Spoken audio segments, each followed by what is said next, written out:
All right. That might be better. Everybody, good morning. It is September 1st. I can't believe I'm saying that. 2023.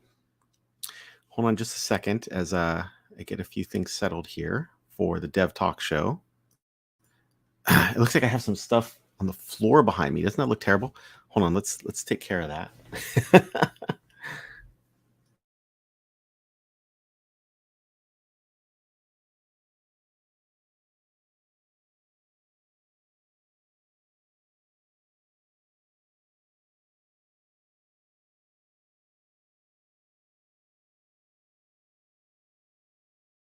All right, so one of those things is a lithograph of Master Chief for Halo 3. Uh, says here limited edition of 500. That very well could be true. Um, and I got this according to this around 2006. Limited edition fourth Mylar print for Halo 3. I've been cleaning up in here, and I thought that I'd done a good job of picking everything up, but there's still some stuff behind me. So once again, welcome to the Dev Talk Show here on September 1st of 2023. I can't believe I'm saying that myself. Um, Rich Ross, as you can tell, is not here on the screen this morning, but he is here in chat. So good to see you, Rich. Rich is sick, and so can't be with us this morning. I hope you're feeling better, Rich, and I'm sure everybody watching the show does too. Let's see. I'm just double checking some things are all working as long as everybody can hear. We sound good. We're online. Everything seems okay, I believe. So we'll go ahead and get started with a lot of these things.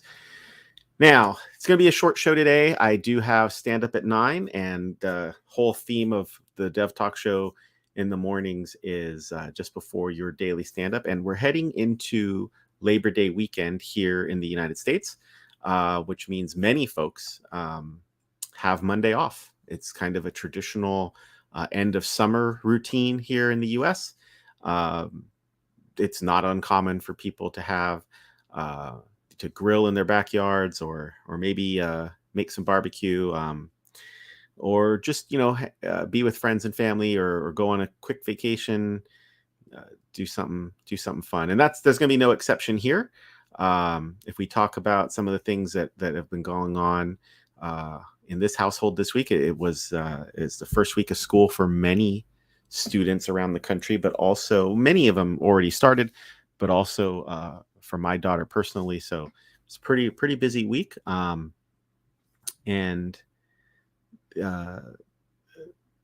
I had somewhere I was going with that, and then I forgot it. Oh, I remember now. And so it also turns out that in case anyone, we would be remiss, I think. Let me see if I can get this up here quickly. So once again, it's as we all know, it's the Dev Talk Show. Everything is live. Nothing, very, very little is pre-planned. And just to take a quick note, I need to look at this. I have to add a screen. Like, this is so. Okay, done that, and there we go. So last night was early access for the game Starfield, and that was a big deal here in the household. A couple years ago, we watched a presentation it happens around E3, but it's not necessarily tied to E3 anymore. But in June, it's very common for the different console makers to have, and video game, and all kinds of companies to have big summer presentations, and Starfield was shown, and my daughter immediately was hooked. This past June, they did a 40-minute reveal of gameplay and stuff, and she came out of that just absolutely hyped, and that was kind of cool to see. And so last night, early access began at 8 p.m., and she jumped right in. I actually had planned to, but I had to go into the office yesterday, got home a little late, and quite frankly, came home with a massive headache and went straight to bed. And she woke me up around 1 a.m. and just said, like, "Oh my gosh, it was so much fun." and said it's so, what she told me, said is so detailed and beautiful, and seems like there's so much to do. And she's never, if any of you watching our video game aficionados, you probably know all about Bethesda and the type of RPGs they make, whether it's Fallout or Skyrim or Oblivion, Morrowind. Going back, there's a certain feel to a Bethesda game, a Bethesda RPG, and Starfield is no exception. And so hearing some of that from her, I'm now excited, and maybe after work today, I'll get to it as well. So hopefully that little interlude has given us enough time for people to join, because one of the things that maybe we should be doing a little more of on the Dev Talk Show is posting up a schedule and when we're going to be on. I think this time slot has worked really well. We've just had a little trouble being absolutely sure, and I really don't like the idea of saying we're going to be on and then for a very good reason maybe not being able to. So here we are on Friday. All right, so here's what we're going to do. First of all, I decided to go ahead and show this live because I opened up my Windows terminal. As you can see, in fact, let me make that a little bit bigger as we get closer there. All right. This happens to be in PowerShell. It's not Windows PowerShell. I think this is still true that if you just, let's say brand new, fresh install of Windows, you're going to have Windows PowerShell, which is awesome. Nothing wrong with Windows PowerShell. But I have decided that I am using what was called PowerShell Core, and is now, I'm pretty sure the correct terminology is just that it's PowerShell 7. It's cross-platform. And I've made that my default command window, so to speak, here in terminal. PowerShell's number 1. I still have good old-fashioned command prompt. And then, I like how the little tooltip there. So let me zoom in now so we can see. I still have PowerShell number 1, command prompt number 2. I like using Azure Cloud Shell, and there's my window into WSL 2 with Ubuntu 20, not 22. Maybe I'll upgrade on this machine sometime. And Windows PowerShell kind of demoted down to number 5. I don't use it as much anymore, and the main reason is I think I'm more interested in creating scripts. If I'm going to create scripts in PowerShell or create even like tutorials that you can run, I would like for them to be cross-platform. I don't want them to be tied to Windows. So I tend to say, well, if I work in the cross-platform PowerShell, then that probably is a way for me to make that happen. You can see I use Oh My Posh, which is the command line customizer that works in it works in PowerShell, it works in Bash, it works in a lot of environments, it works on the Mac. And there was a message up here. In fact, let's see if I can get that message to come back up if I start another PowerShell instance. No, I can't. Well, let's see. Maybe the message might only come up once. It might only come up once. So here I am. I'm going to type WT for Windows Terminal. And I have this reflex action where I take my fingers and I go Control-Shift-Enter. You can't see it because user account control popped up, but it's basically my way to get an administrator prompt very quickly. Control-Shift-Enter. So if you're here in the start menu interface, and this has been true for a long time, and you kind of have, you have something highlighted with the keyboard, which a little bit easy. It's a little bit easier to type it. So let's start that again. If I just say type and I start typing, never have to take my hands off the keyboard. Windows Terminal. There it is, except that you're not seeing it on that screen. There we go. So there's terminal. You do Control-Shift-Enter instead of just hitting Enter, and it'll basically bring up UAC and give you an administrator command prompt. So updating Oh My Posh. What I was hoping to show is that I'm hoping this is as easy as pie. Is that a thing? Easy as pie? I mean, I know it's a term, but now I want some pie. So when I say winget list, I used winget to install it. You can see that winget is showing me just like everything on the system, which is fine. But what I really want is I wanted the ID for Oh My Posh, which is named after the creator's GitHub account. And so I've copied that with Control-C. and I'm going to say winget install, not upgrade.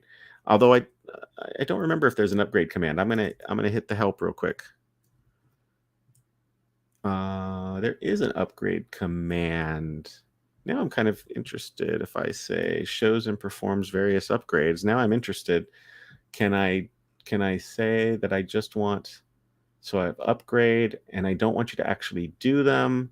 What I want you to do is show me the upgrades, which I thought maybe I would spot very quickly here. But instead, what I'm going to do is I'm going to try it. And let's see what it says. If I say winget upgrade, let's see what it does here. Let's not derail the whole show. Okay, nice.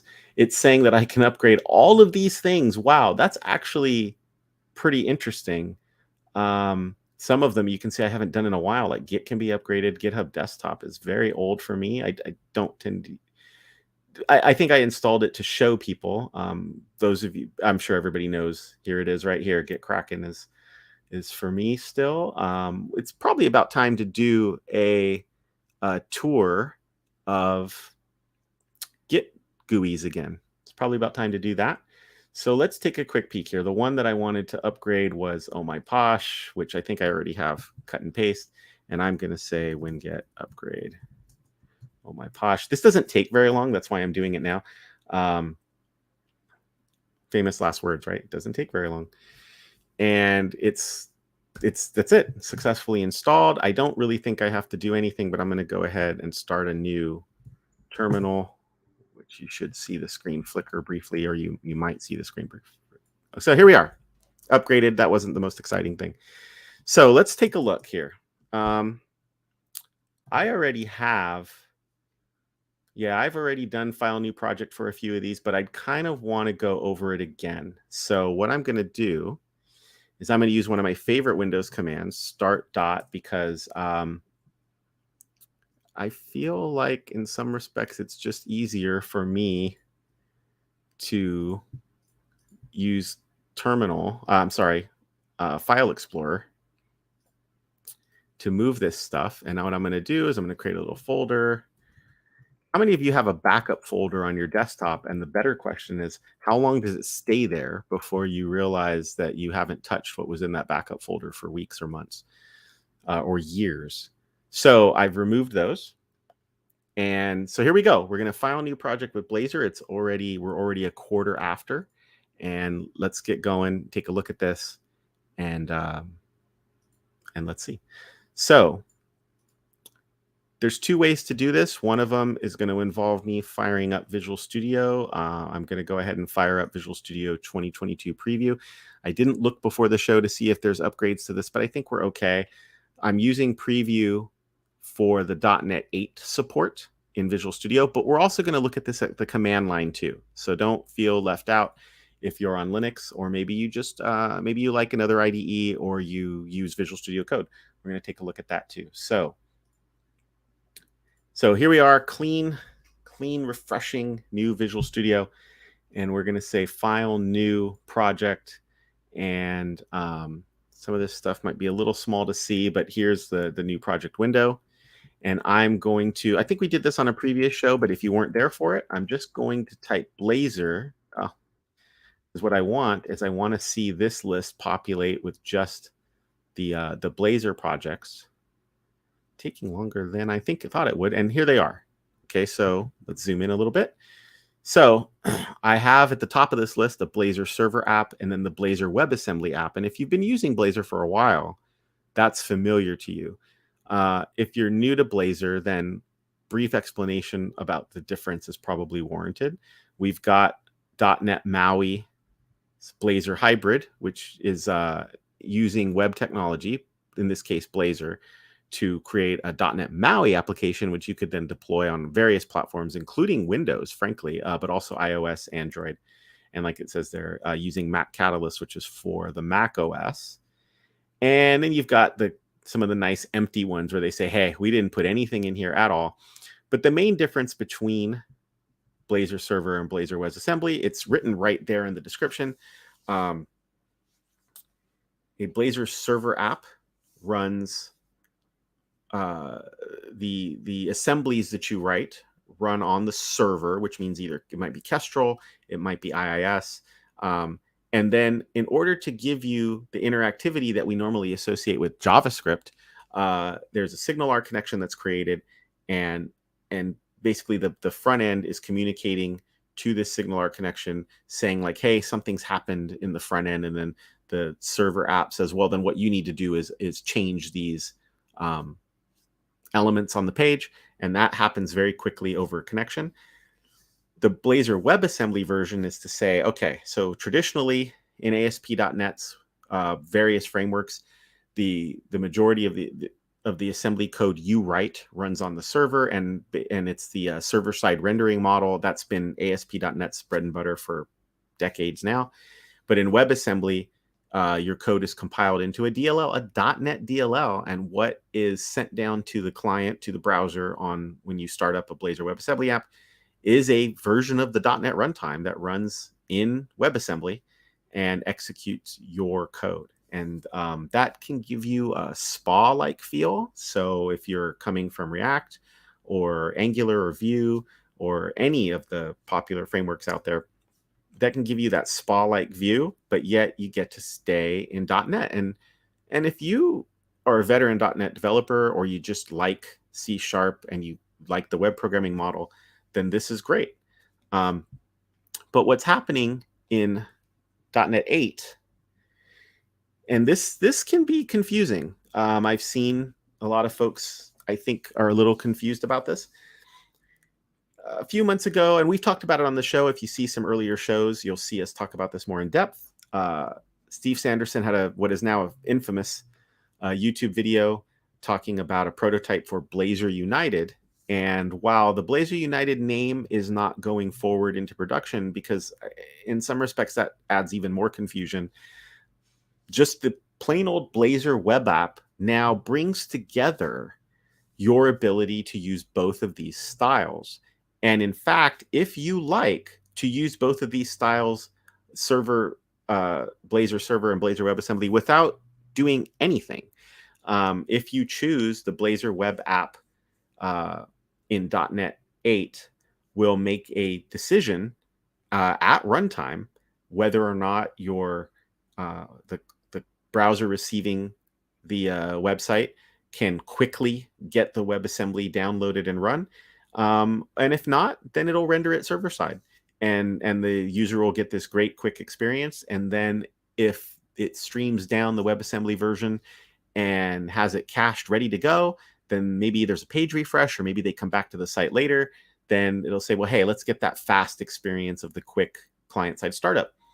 You are also allowed to say, you know what, I want to stick with one side or the other, or even make choices in certain cases. So the other thing that I think, though, I think that Blazor United, I think that it got a lot of press in terms of it was the exciting looking thing in what's coming in ASP.NET Core 8.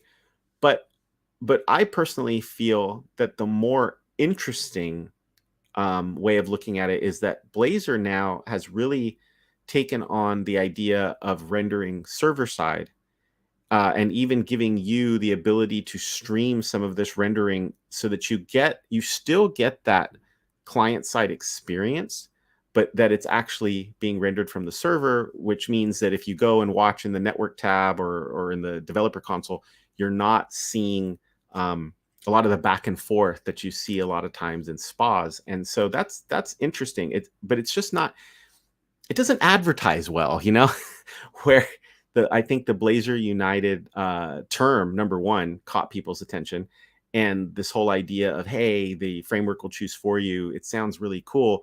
But I'm actually quite interested in this other part of what's happening that is still pretty invisible to you as the developer, but has the potential to take some burden off of a web app that would be constantly traversing back and forth, or payload that's coming down to the client isn't so complicated. So we're going to take a look at that. And let me back out here of this Zoom, and we're going to go ahead. So I'm going to pick this new Blazor web app, and I'm going to call it Blazor 8.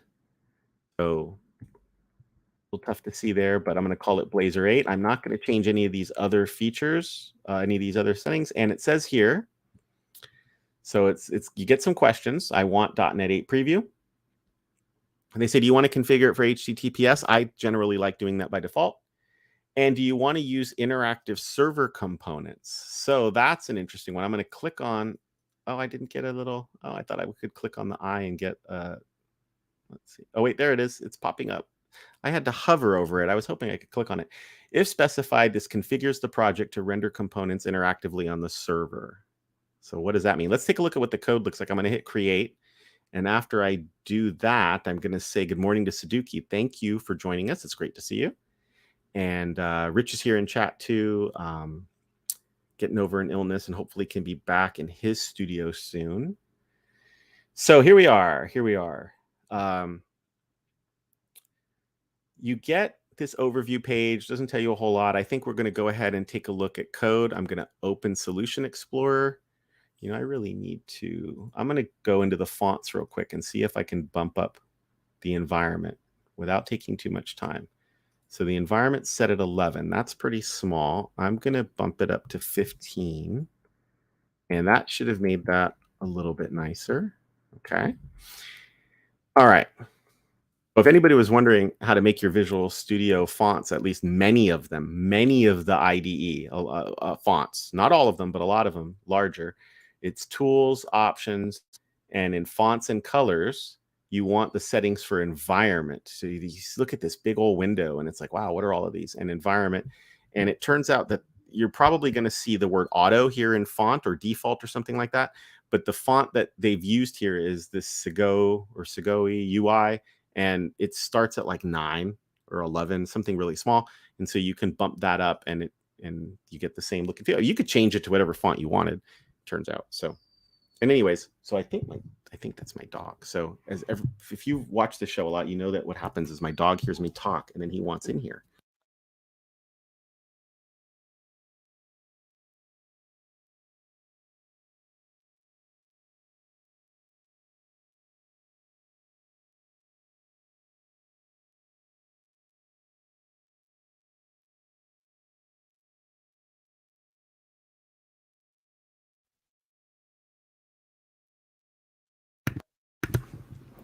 So definitely a live show. Okay, here we go. Let's take a look at the code here. So times have definitely changed if you're a .NET Core developer. For one thing, maybe if you haven't looked at a newer version of .NET in a while, the startup file, nowhere to be found. Startup CS, nowhere to be found. Just program CS using top-level statements. You might have seen that there was an option for me not to use them, but I actually kind of like them. I know that can be controversial. And this is all that's in the program CS. Essentially, we got add razor components, which this particular, so you know, in the .NET Core world, we usually create a builder for our web application and then uses the builder pattern to add features to it. And by saying add razor components, you are getting the services that you need in the app for server-side rendering of components, which oftentimes we might call them Blazor components, like just colloquially, like we're talking and say, oh yeah, a component in Blazor. But when we go look in the documentation, we're going to see that a component in Blazor is called a razor component. And it's not limited just to Blazor. It can be used in any of the other frameworks now. And in some interesting ways can be used outside of ASP.NET now in .NET 8, which is really cool and probably worth a show. So the add server components basically adds the services you need in order to support that interactivity we were talking about, whether it's with WebAssembly or with the SignalR server style. Other than that, like that's about it. That's about it, except for map razor components. And you want to map, and basically it's just saying like, yeah, map the app class. So this map razor components extension method is creating the routing for your component so that when basically by default somebody just comes to your website, it's going to work by saying like, okay, well, I know what to do here. And the best way to kind of look at this is I'm going to go take a look at app.razor here in the Solution Explorer. And app.razor, I mean, it looks a lot like HTML, but then it has components in it. Okay. And so by mapping this, it's ready to go when you start off. And we're going to have to take a whole look at routing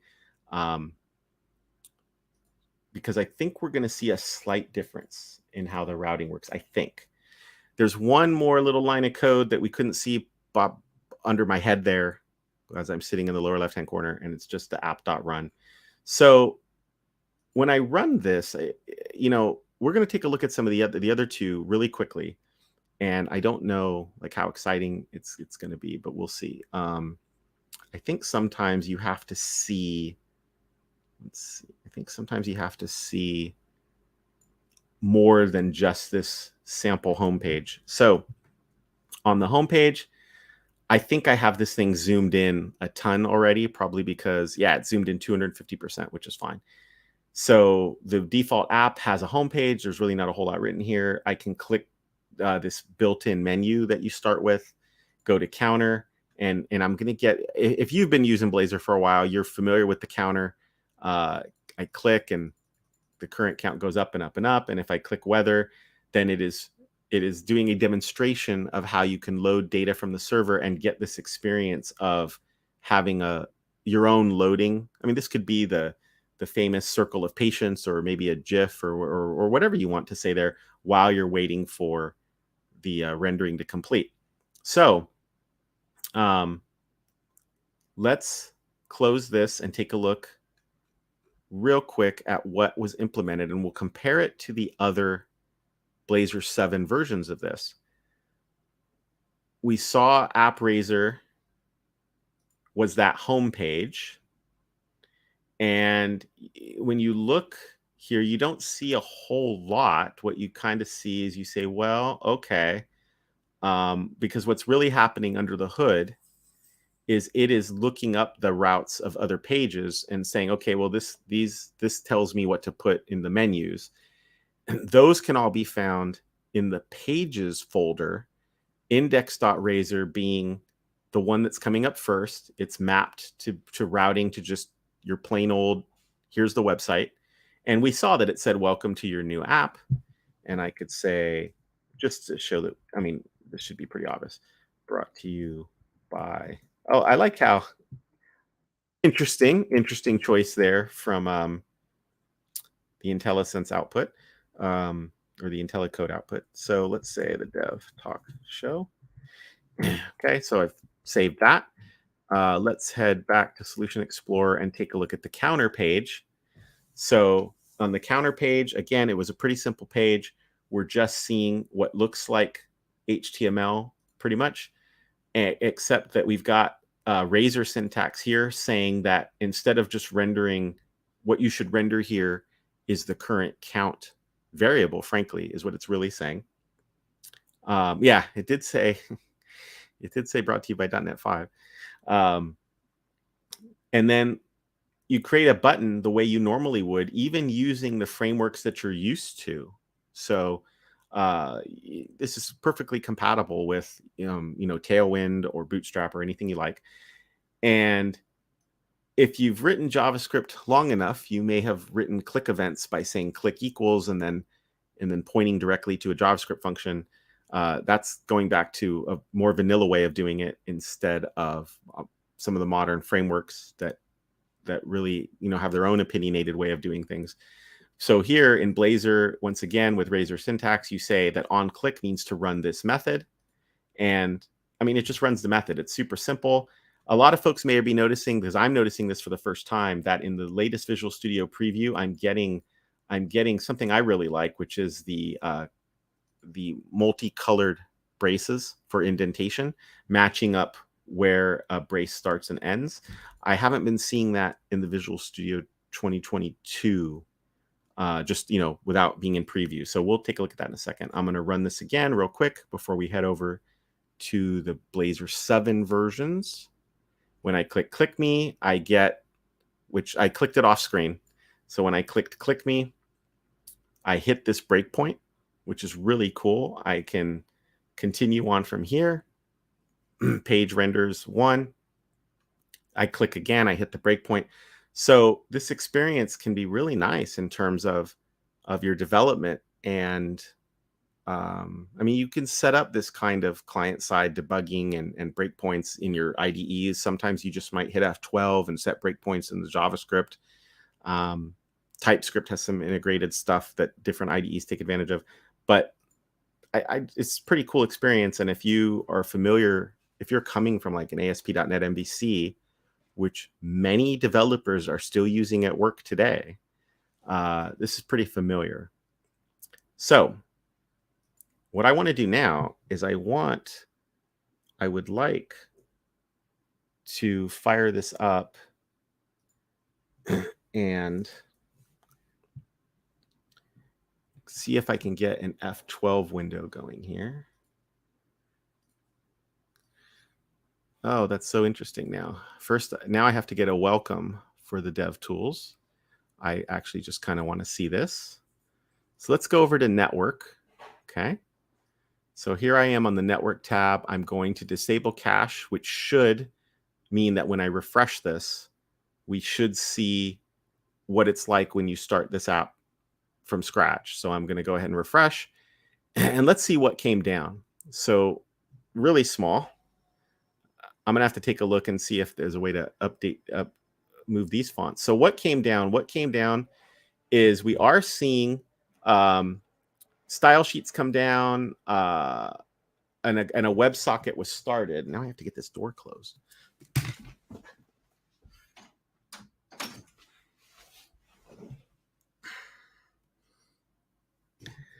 So a WebSocket was started here. That tells me that it made the choice to use Blazor server this time down. And what I'm going to do is I'm going to click on the WebSocket tab, and we can see this WebSocket here sitting here waiting to be used. So if I go back to the All tab so that we can see everything, because I squished up the menu here in Blazor 8, ASP.NET Core 8, the side view kind of got moved, and what I want is I want to click counter. Okay, so when I clicked counter, over on the right, a few more lines dropped into our developer console. It fetched the counter page. The initiator to fetch that, though, was the blazor.webjs script that you may have spotted if you were sharp-eyed and looking for it in the CSHTML for app. And so really, it's like the WebSocket is controlling this right now. And I can say, click me. And of course, I hit that breakpoint. But let's take a look at what happened in the WebSocket tab. So this just happened. And it's telling me that this WebSocket call is pending. It's saying, it's like, look, there's a WebSocket call in flight right now. So kind of how I feel is I feel that we're watching Blazor server in action. Now, here's the part of the demo you can only do live. I'm going to turn off the disable cache. Okay. And I don't know if this, I think I may have to do this twice. I'm gonna refresh it. Not what I wanted to do at all. I'm going to refresh it. And when I refresh, let's see what happened this time. Okay. So again, this is as if I'm coming to the site for the first time, except I disabled the cache because I want to hit F5 again in just a second. So on this second time through here, it's acting like a first time through. We're seeing that a WebSocket was created. That's there at the bottom. WebSocket was created there. And you know what? There's a way for me to, isn't there a way for me to, there is. I got to get better with Zoom it. I forget if I don't use it enough. But if I look in the WebSocket tab, there it is. So there's a WebSocket active. We can see that it's, I'm going to turn off this breakpoint so we can just watch it do its thing in the browser here. Except, of course, I've got to skip through the breakpoint. And when I click this, oh, you know what? I think it's happening so fast that I'm not getting, I think that's what's happening. Let's put the breakpoint back, because it was actually kind of nice to see the pending WebSocket. That was actually kind of nice. So click me. Let's head back. Funny, I'm not seeing a pending website. Oh, wait, here we go. So in any case, I think that's telling me that it's in flight. I could be wrong about that. Let's hit continue and find out what it looks like now. See, it didn't change anything. All right. Here's what I wanted to really do. I want to hit F5. It's my second trip to the site. So on this trip to the site, I just wanted to see what happened. It still seems to be setting up the WebSocket. I wanted to see if it would switch to WebAssembly. There may be something I have to do in the code, but or I don't remember if there's something I had to do in the code to set that up. So in any case, I would like to compare this to what happens if I don't click that server interactivity setting. So this was Blazor 8. I'm going to move it off to the side, fire up another preview. Okay, so here's that. And we're going to say new project again, but this time, going to pick Blazor web app. I don't have to go searching for it. It's right there. This is going to be Blazor, and I'm going to say SSR. I hope that I'm not incorrect if I call it that. I'm going to uncheck the use interactive server components. I'm going to uncheck that and click create, and let's see how things change.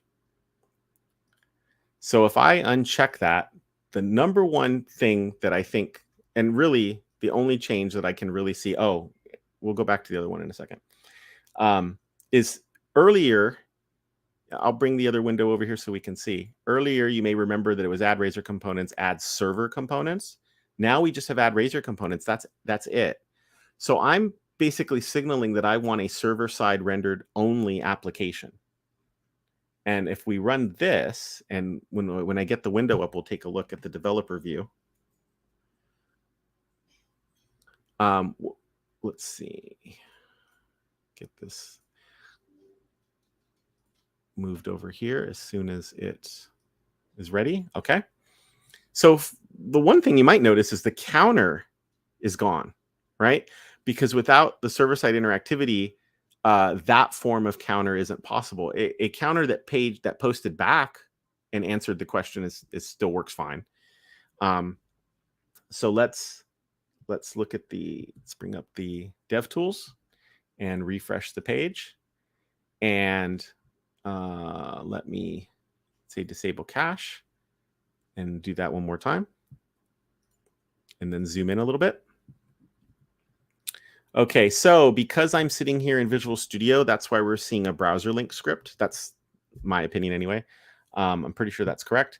And then, but really the only thing that came across was Blazor web.js, and that's pretty much it. And if I click on weather, I'm still getting that little loading experience, but I don't have the ability for interactivity. Like none of that's happening. So interesting. Let's go take a look at the Razor page. Is it the Razor page that I want? Hold on, I'll find that out in just a second.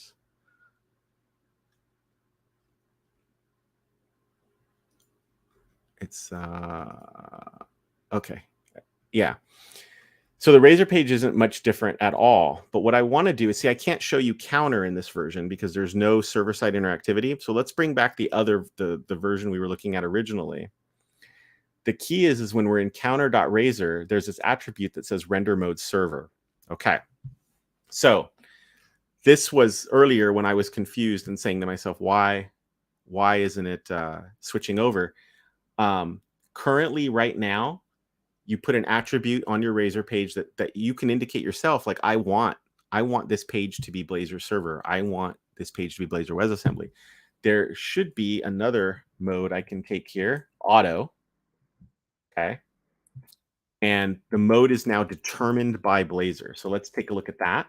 Notice here, if I zoom in on the IntelliSense that we're getting, it says that this is a temporary attribute and that in the release candidate, it should be a render mode, a full-fledged render mode directive, just like the page directive at the top of this.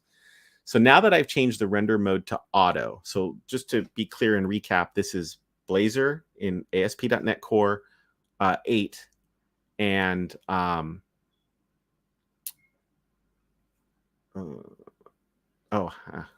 I have to add something.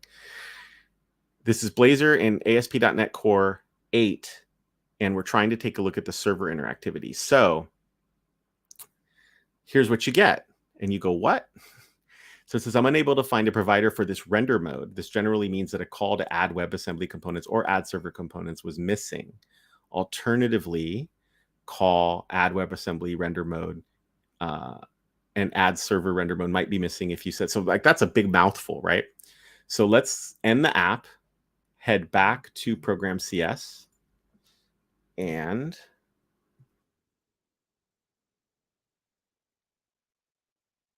how do you add server interactivity? So this is the thing that we're going to go look up. We're going to go look up. Let's see what that error was again.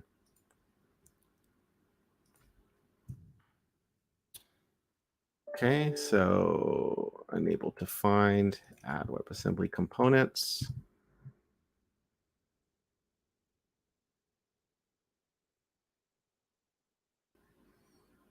And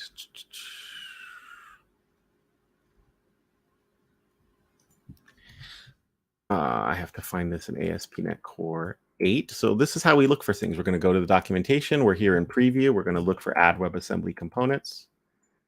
Search for that in the documentation. And they are saying, let's see.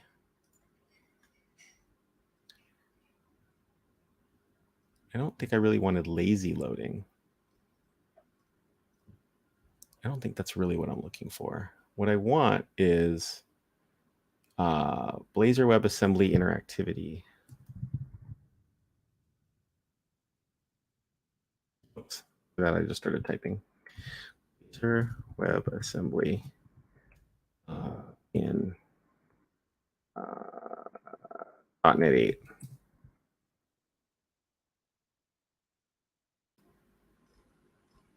I was hoping to see some code here because I feel like there is a line I have to add. I'll also take a look at the chat because someone else may have found it. No, not yet. ASP.NET Core updates in .NET Preview 5. I don't really know. Why don't I move to .NET Preview 7 was the last one? And auto render mode. So there is discussion on auto render mode in the blog post.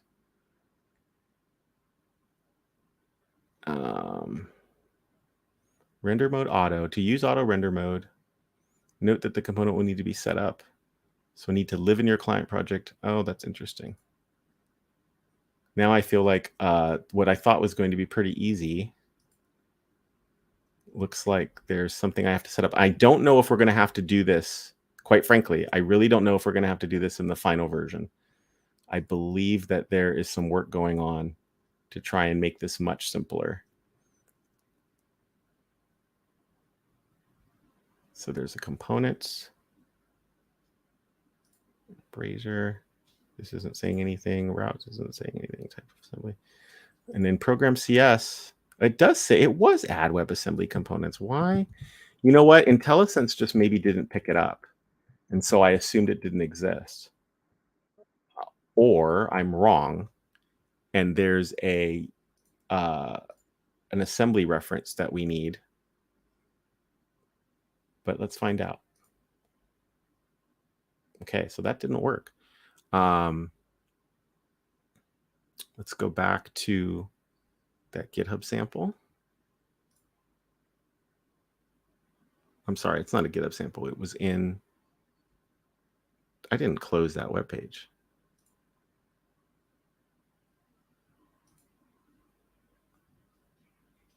Oh no. Or did I? Did I close it? Was I in a hurry and close the blog post that I was looking for? ASP.NET. See,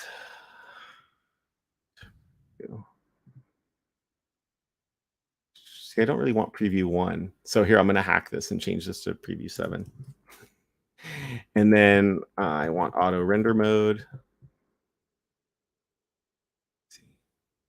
There's a space there. So auto render mode is saying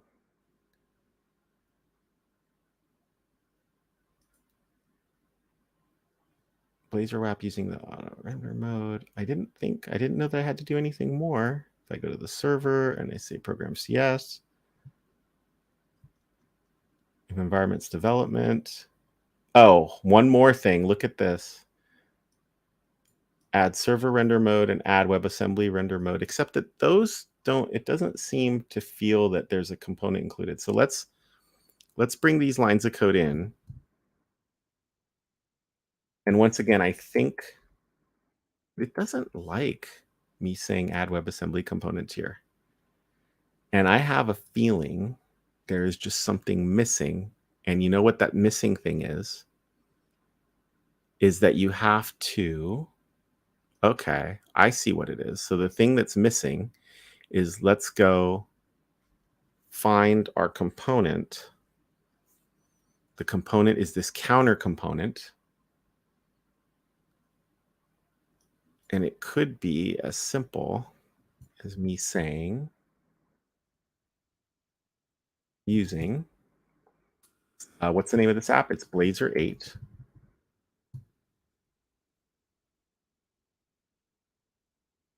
Pages.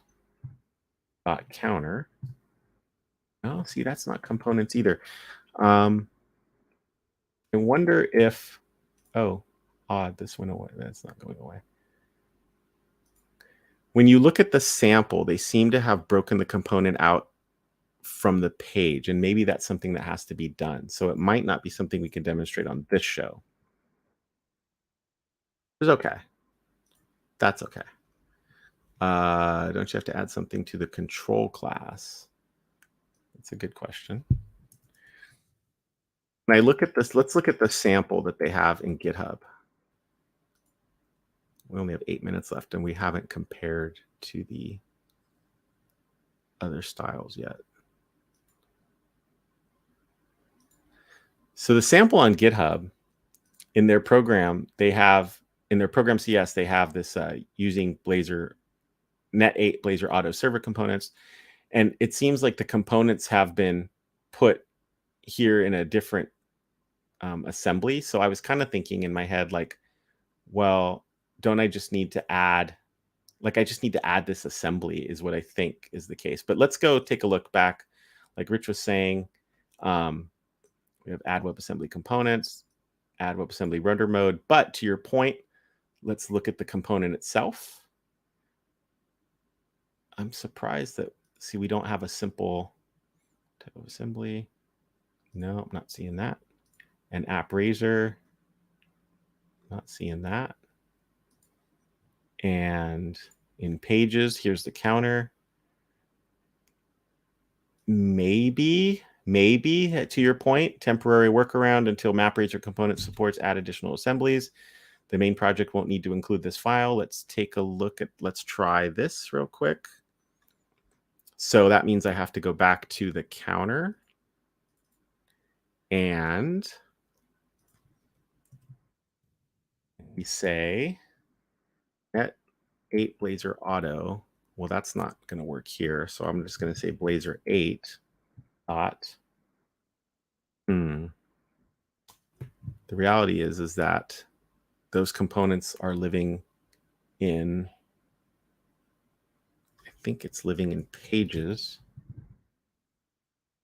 See, it doesn't seem too thrilled. Dot counter.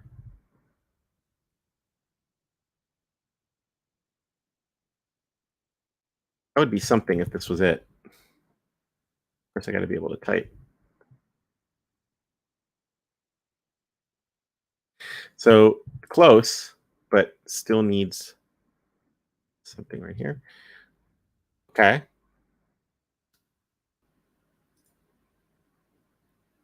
No, it still doesn't like what's going on back at program CS. Oh, well, maybe it would help if I said,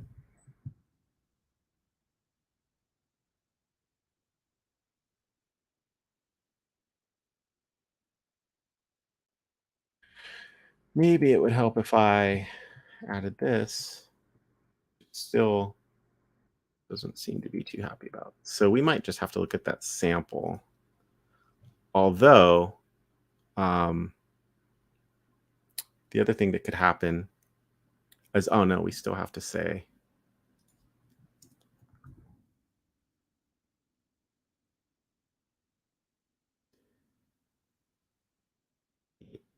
Pages dot counter. Oh, gotta put in. No, not thrilled about that. How about just user pages? No.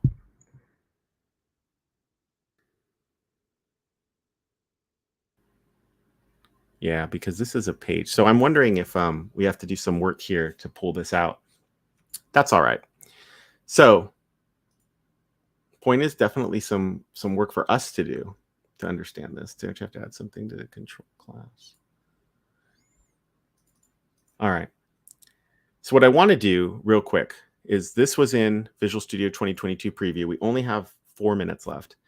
And when the, I think it'll be some of these things that we're seeing. In fact, I should probably just show you the sample. That's really helpful. So here is the Net 8 Blazor auto sample. It's in Dan Ross GitHub. I mean, that's where it points to straight out of the blog post. So definitely I was trying to follow along with the ASP.NET Core updates in .NET 8 post. And down here in auto render mode, it's talking about how to use it. And maybe, and it does say here, like, note that the component needs to be set up to run from both the server and the browser. So it will need to live in your client project, and its implementation must not be tied to either server or WebAssembly. So we'll have to take a look a little bit more deeply at this sample. And maybe we can have that ready for another time. But here is the sample that is being referred to.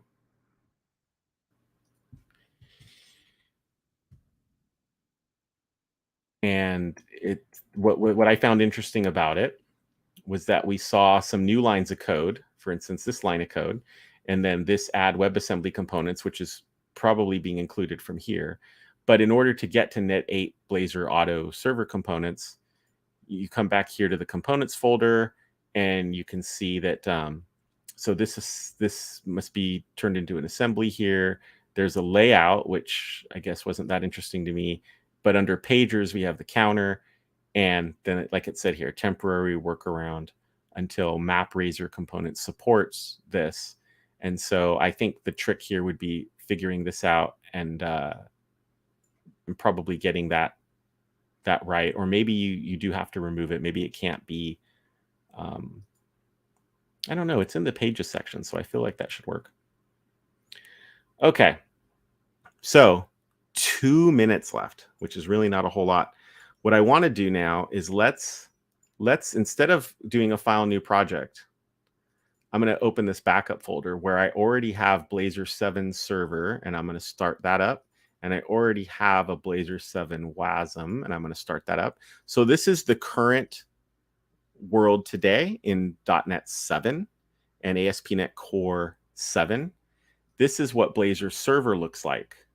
So in Blazor server, it's a little bit, it's just a little different. You still add Razor pages as a component, which is different from what we saw. And then you add server-side Blazor. And then after that, you're just adding stuff for your app. So like the weather forecast service is part of the app. And that's how you get that started. And if we go take a look back at that weather forecast service, actually, I think if I remember correctly, that in the Blazor server app, they do this sort of faking of getting a forecast by, just making up some numbers to and some a summary for each city or place that it uses. This isn't actually a real web call that's happening, right? So now let's go take a quick look. So we looked at Program CS for that, and if we take a quick look at how it looks in WebAssembly. Okay, so here's the WebAssembly project. Oh, it didn't open. Wonder why. Let's try that again. Oh, it opened in preview. It's odd. All right. They both opened in preview, in fact. I was sitting here looking for it opening in the current Visual Studio. So, Program CS is a lot different between server and WASM. The server one seems to have a lot more going on.